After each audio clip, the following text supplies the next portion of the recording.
There are some fascinating developments in the sex tech industry right now. And for men looking to last longer in bed, the MOR climax delay patch is certainly of interest. Now, I've been watching the progress of this device, and I've mentioned it a few times on a couple of videos, and guys are certainly intrigued. This is new. So many questions. So who better to give us an update than Jeff Bennett, the CEO and founder of Morari Medical. And he kindly gave up his time to tell me more about the MOR and what we can expect. So thank you so much, Jeff, for joining me. Now, to start off, I just wanted to mention that I run a course for guys on overcoming premature ejaculation. And right at the end of the course, there's a little section where I talk about the future. And I just give some cues at what additional products and solutions and things are possibly on the horizon. And there isn't a huge amount to say. There's one or two new medications, but they might or might not happen, and they might be troubled by side effects. But what stands out, and the one thing that I focus on, is your product, the Morari MOR. And is that MOR? MOR? MOR, yes. Now, I mentioned that product just based on a few press releases and a little bit that I understand about it.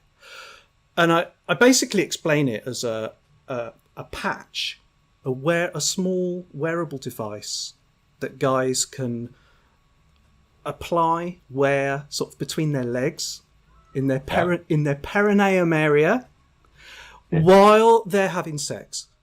And this device will help them to last longer. Is that a fair summary of it? That's a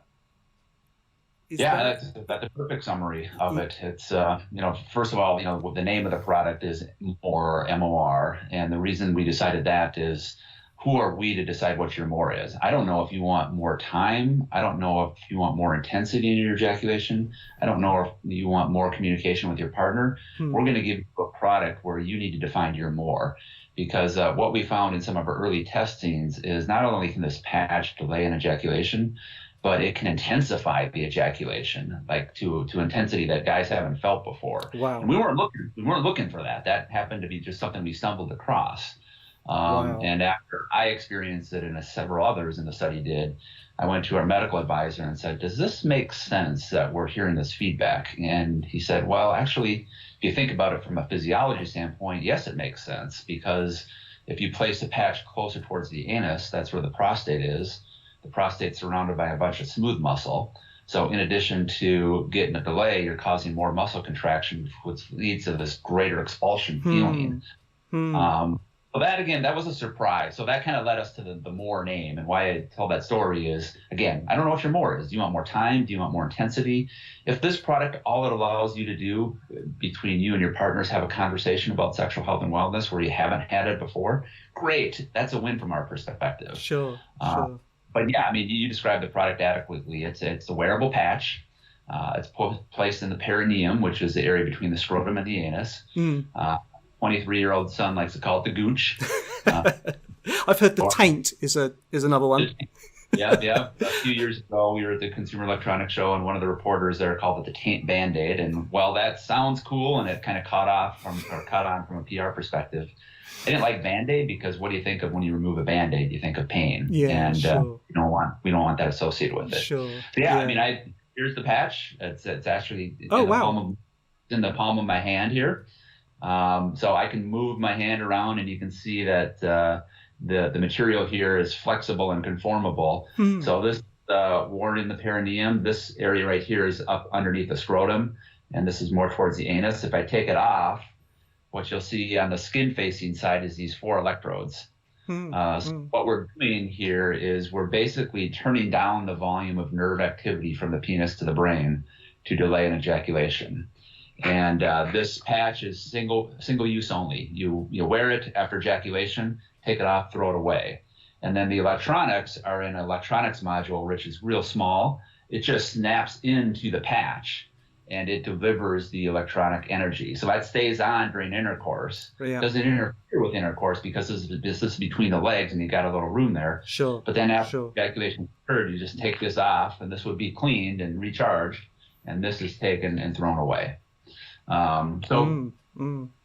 Relatively simple. It's from a technology standpoint, using neurostimulation to treat diseases has been around for years, and safely and effectively have treated hundreds of thousands of people, from sore back pain to muscles to Parkinson's to chronic pain. So, I wouldn't say this is a huge innovation. It's taking technology and applying it in a new area that's never been done before. But the technology form has been used in other areas of the body for many, many years. Looking at it like that, one question: when you're wearing it, when you've applied it, you know it's there. But when it's active, when it's switched on and doing its thing, can you feel anything? Do you know it's on? You can, yeah, you actually can. And we want there to be a feeling. So everybody responds to neurostimulation a little bit differently. Some people have more fat down there than others. Some people have more hair, more skin hydration than others.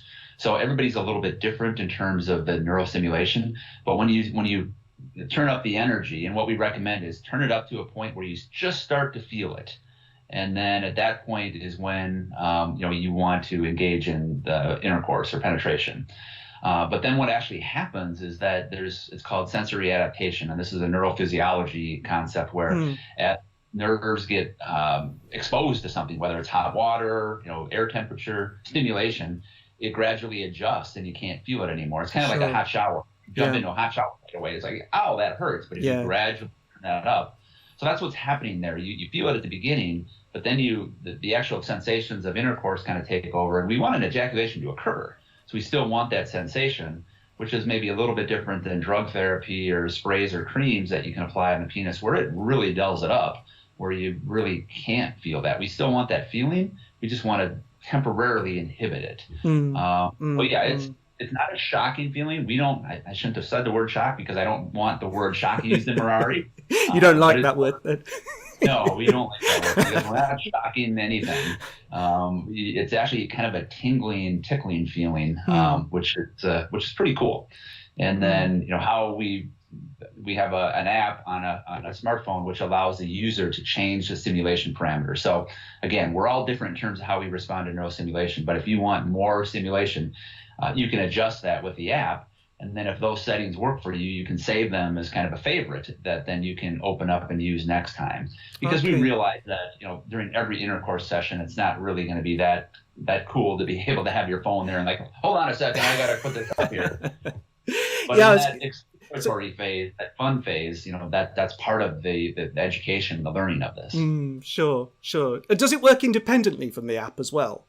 Or do you need the app to engage it? So this button here, I can press and hold that, and then I don't need to use the app. So if this button's needed to turn it on and off. Okay. But then if I press and hold, it will raise the level of stimulation. So the app isn't required, but you're only limited in changing what we call the amplitude or the amount of signal. Okay. Yeah. So it can work independently from the app, but the app lets you turn it up and down based on your preference and sort of find the sweet spot for you. And does it that kind of adaptation? So while you're using it, if it was in use for like a prolonged session, you might find that you need to adjust it as your body adapts in a single use. Correct. Exactly. Sure. And that honestly, that's some of the research or work that we still need to do is trying to figure out what those right settings are. And, there's one hypothesis out there that maybe over repeated usages of the patch, the bodies or the brain's becoming retrained and perhaps you no longer need to use this during every intercourse event. We don't know that yet. And what we want to do is make sure that the product is tested to be safe.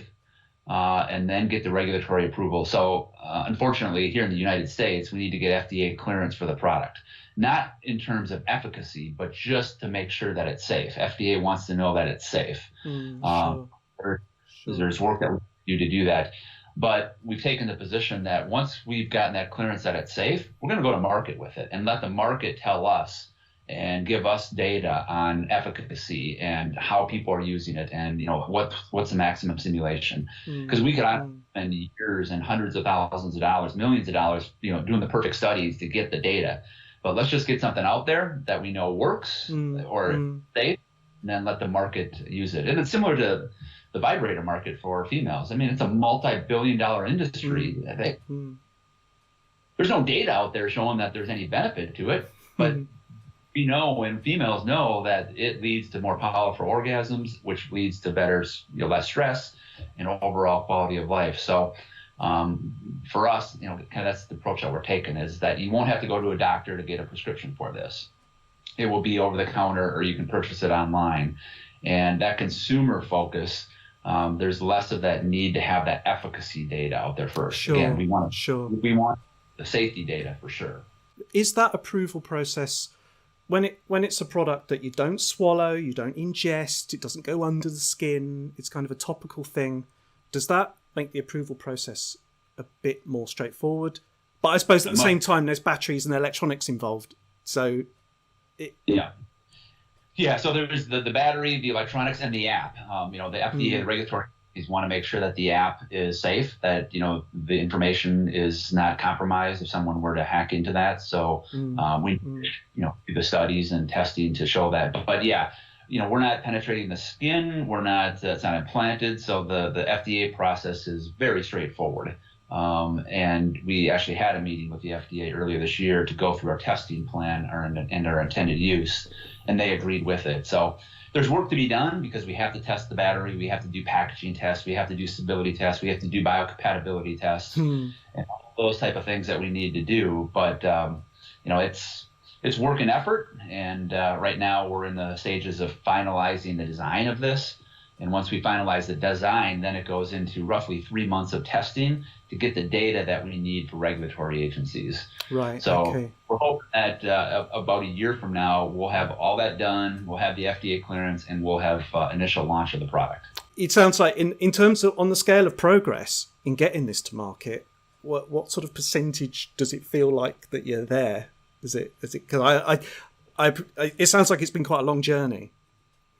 It's been a long journey from the standpoint of, trying to find the right design for this. So we had an early version of this that had more of a rectangle approach or design to it. Well, that didn't really, when you moved the skin, it didn't adhere well. Okay. So we had multiple iterations of this.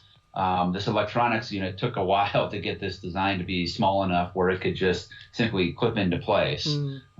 Early versions of this had a battery integrated within the patch. So you threw away battery and all the electronics, and we didn't think that was the right approach. So that's where we came up with the electronics. And then the app, getting the app to communicate and control this took some time. And there's a number of documentation requirements that we need to do for a regulated product. And, we were hoping that we wouldn't have to go down the FDA path, that we could just go directly to market because it's such a limited amount of energy being delivered. But that's not the case. So we know that there are some e-stimulation, sex toy type products on the market that don't have regulatory approval, but we want to take the approach, because my background is medical devices, and to make sure we take the right path, down the from a development standpoint and launch standpoint, that we don't have a regulatory agency knocking on our door 2 years from now and saying, "Where's your approval? We never approved this.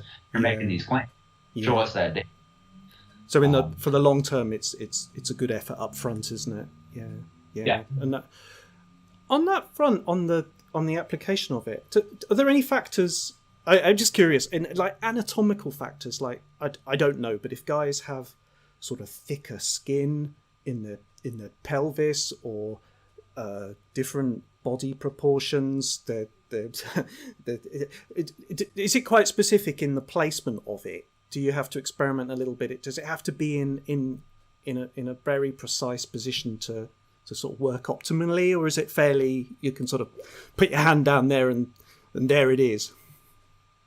Yeah, well, you need to have some pretty precise placement, because what's happening is we're trying to capture the nerves. It's called the dorsal nerve of the penis, and there's 2 nerves that run down the surface, top surface of the penis, and then they combine at the base of the penis before going to the spinal cord. So we want the patch to be positioned over those nerves, And on the skin-facing side, where you see the center blue area, this is where this should be positioned over those nerves. So the penis is, and then the nerves run down, and then they flare out and curve around before going to the spinal cord. So we want to try to make sure that this is positioned to capture as many nerve fibers as possible. And that is kind of the midline between the scrotum and the anus. If you just find the center of the scrotum and take a line and go right down to the anus, you want this blue position, this area to be positioned right over that line. Okay, well, yeah. And for a lot of guys, nature has provided a line, hasn't it? So that's easy to see. Exactly.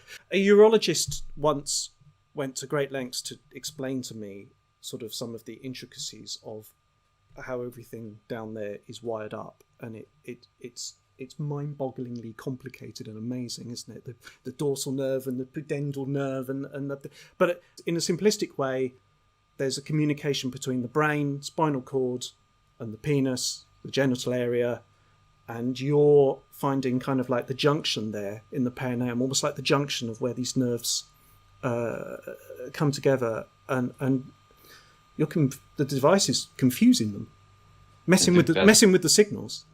Yep, it's just temporarily messing with that normal transmission from nerve fiber to nerve fiber. So, the penis gets that sensation. It sends signals up to the brain saying, okay, this feels really, really good. Brain then says, okay, it sends a signal back down through the prostate to say, okay, we're going to cause an ejaculation. So what we're trying to do is confuse those nerves from the penis to the brain temporarily. And once that stimulation is removed, then that normal, the calcium, sodium channels open up again, and you have normal nerve activity. So to your point, it is complex down in that area, but it's relatively straightforward in terms of you've got two nerves that run on the upper shaft of the penis, and those are the sensory nerves that derive that pleasure, which then the brain recognizes as pleasure and sends signals to complete the ejaculation. Okay. So this does nothing. One of the common questions I get is, does this help with ED, erectile dysfunction? No. Yeah, sure. We're aware of. We haven't studied that, but erections is a completely different mechanism of action. It's a vascular event. It's blood flow in and whereas pure ejaculation or ejaculation in general is about nerve signals from the penis. I wondered that. I also wondered about delayed ejaculation as well, whether there might be an application for that here. I guess that's one of those time will tell. Time will tell, and possibly, again, there's from a physiology standpoint, there's no reason to suggest that it couldn't work. It's just a matter of what are those stimulation parameters. Sure. We've got really 4 different parameters that we have that we're trying to figure out what's the right one. Is it amplitude? Is it frequency? Is it pulse width? Or is it how we deliver the energy in terms of the patch? So again, those 4 variables, we could spend a lot of time and money in studying those and getting the right ones, but we want to get something off the market, let people help us figure out those settings and create this anonymous, safe community where people can go and compare and share their information with others in an anonymous way. Oh, fantastic. Right. Yeah. Fantastic. Let the market, because otherwise it could take us 2, 3, 4 years to get the market, to get all these studies done. And think if something's safe, and then it's launching the product and let people have fun with it. It should be fun. It is fun. So have fun experimenting with it. I pretty much guarantee anybody that the first time they use this patch, they're not going to see a significant, advance in terms of additional time. But once you experiment with a placement more towards the scrotum, more towards the anus, changing the amplitude, changing the frequency, you're going to get there. But that expectation we want to set is that you need to experiment with it, but that should be fun. Get your partner involved with it. Use it solo, whatever, but take time and have fun with it. On that note, the other thing that comes to mind in terms of, we're talking about kind of using it with a partner. One thing that I have been asked, and I know that in terms of using it in a discreet way. So if a guy's on a Tinder date or a hookup or something, and to be able to use it discreetly, I'm aware that guys find themselves in these situations where they're in the bathroom trying to be spontaneous, applying their numbing spray or their delay wipe or quickly as possible, and sort of willing it to start working while their partner is laying on the bed thinking, what's he doing in there? Right. Those situations. Now, of course, this if you've used it a few times, for a guy who's familiar with his MOR device, he's going to be able to put it in the right place and come out and use it discreetly. He doesn't come out of the bathroom walking sort of bow-legged and I mean, how is that? Could it be used in that way, or do you see this more as something ideally to share with a partner and have them on board with? Yeah, well, a couple comments. I mean, first, once you have it on, you're not going to have to walk bow-legged. I mean, you can walk normal. Excellent. And you're going to realize that you don't even have it on. I mean, earlier early in the summer, I put the patch on before I went into the pool, and I had it on for 30, 45 minutes. I forgot that it was even there. Wow. And it's still in place. Yeah. So you can see how pliable this is. Yeah, so, sure. In terms of movement and sexual position, we haven't had any reports that it's restrictive and you're limited in a missionary position or doggy style or what have you. But with that being said, it is still large enough where it can be felt, and there is a LED on this patch that indicates it's on. So when I push it, there's a light that flashes. So if you're in a dark room, you're gonna see that light. So if you don't tell that person that there's something there, they're gonna wonder, what are you doing? Are you recording video? Are you? I mean, it's not. So there, that discreetness from a feel is there. But in terms of being discreet that you're not wearing something, no, people are going to know. And that's why, our initial target market is not that 23-year-old that hooked up on Tinder that wants to get it on that night. It's couples in committed relationships that have or are using sex toys that just want to try something different. Because you really need that buy-in of the partner for this. Whether that partner is male or female. I mean, in the gay community, we've had a lot of feedback saying this could be a huge product for the gay community. They use prostate stimulation in sexual experiences, as do heterosexuals. Absolutely. So for us, we're providing something that's external versus having to do an internal, finger massage from the prostate. So our target market initially is couples in committed relationships, just giving that partner needs to be involved in the experience.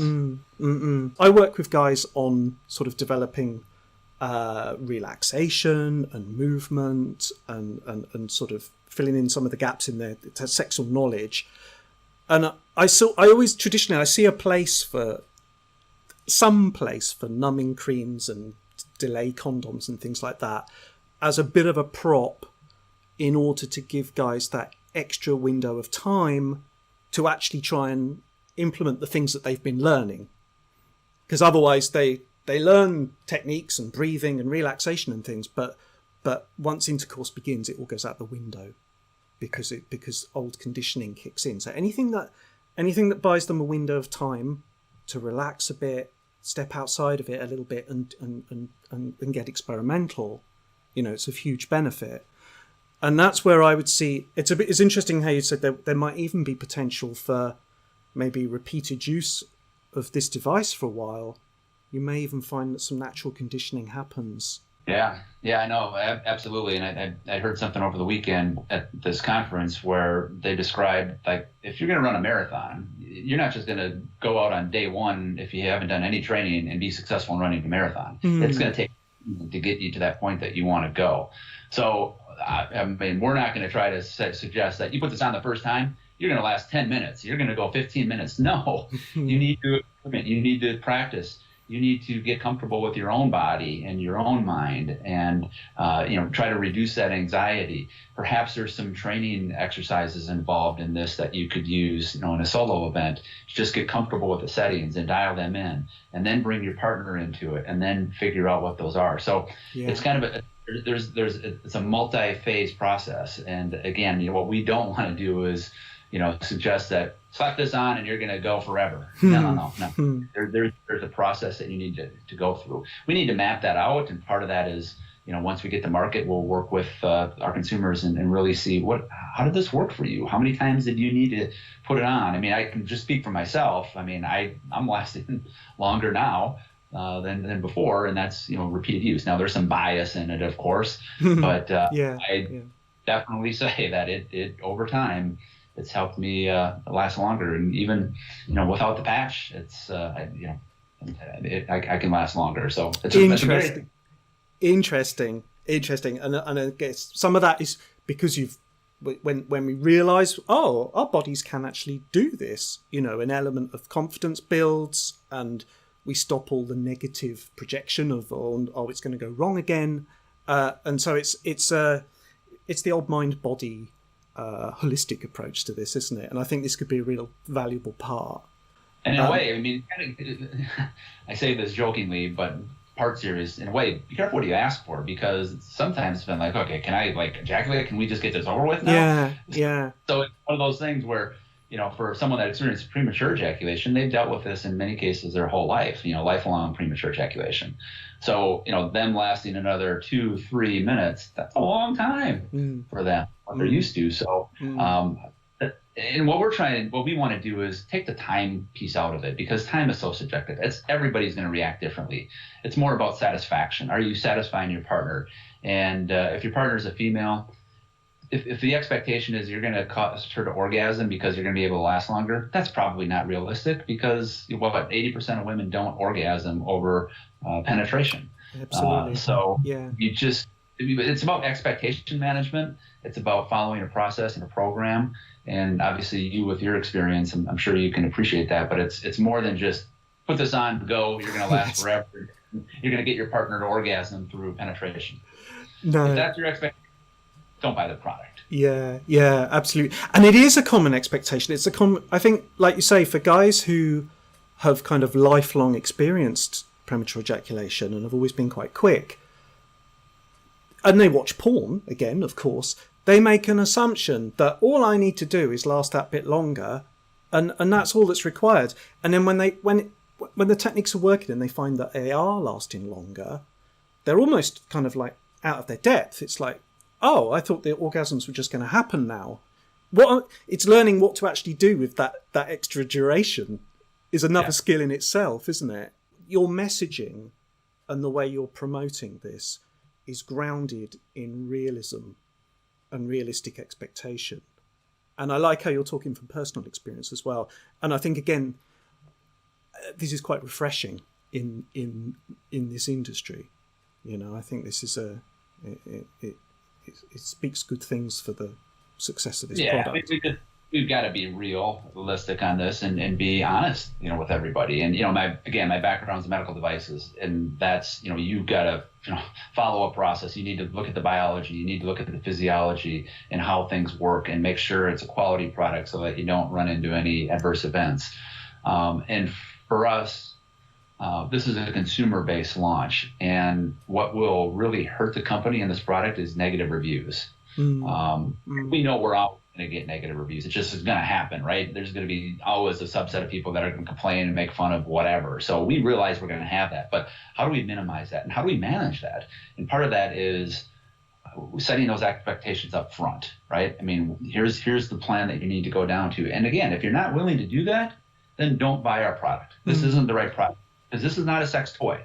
Sure. And it's not a medical device either. If you want a sex toy, there's all kinds of stuff out there, and nothing wrong with sex toys. It's a multi-billion-dollar industry, but we're trying to develop something based on physiology, anatomy, and then the experience that people like yourself have in kind of that training and that mindset of people that experience this PE. And this is just one tool of an overall program that really needs to exist. And again, willing to do that, then please don't buy our product, because I don't want to have you put negative reviews out there. I'd rather have you not buy the product than buy it and then not follow this program and say negative stuff. Yeah, I like that idea where you're also adding kind of an anonymous community and an opportunity for guys to share insights about this. As that's again all part of that more sort of rounded, holistic approach to this, isn't it? You said it felt like about a year away from launch. And would that be a sort of domestic US launch at first, or? Yeah, it would get, that timeline assumes that we get FDA clearance by the end of June of 2023. Okay. So that would get a US launch. Now, we need to further look into what the CE mark requirements are, as well as the European regulations are for this. Hopefully, a lot of the studies that we're doing to get the U.S. approval can be leveraged to get regulatory approval in other areas.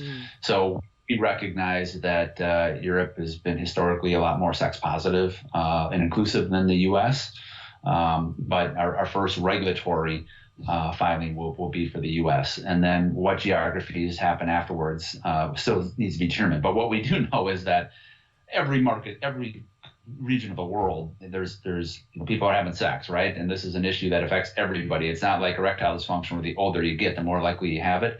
This is about roughly 30% across all age groups. Yeah.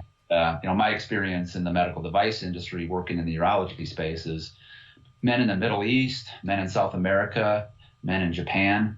Anything sexual dysfunction related is a big deal. It's a big taboo, the masculine issue, and you know all this, I'm sure. So those markets are maybe even more motivated to want to get this product in than perhaps the U.S. But U.S. is our first market. The guys that I sort of consult with or use my course, the online course, a lot of Brits, a lot of guys in the States, but also a lot of guys in India, Australia. Some of those follow-up inquiries I've had specifically about where I've mentioned this product have been from all over the place. Is there anything at this stage that you'd like to mention or add to what we've discussed that maybe we haven't touched on?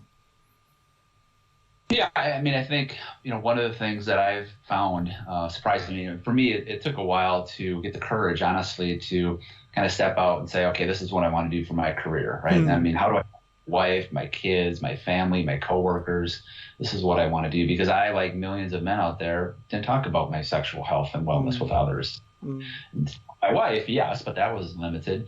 But once I decided to kind of come out, if you will, it was felt so liberated.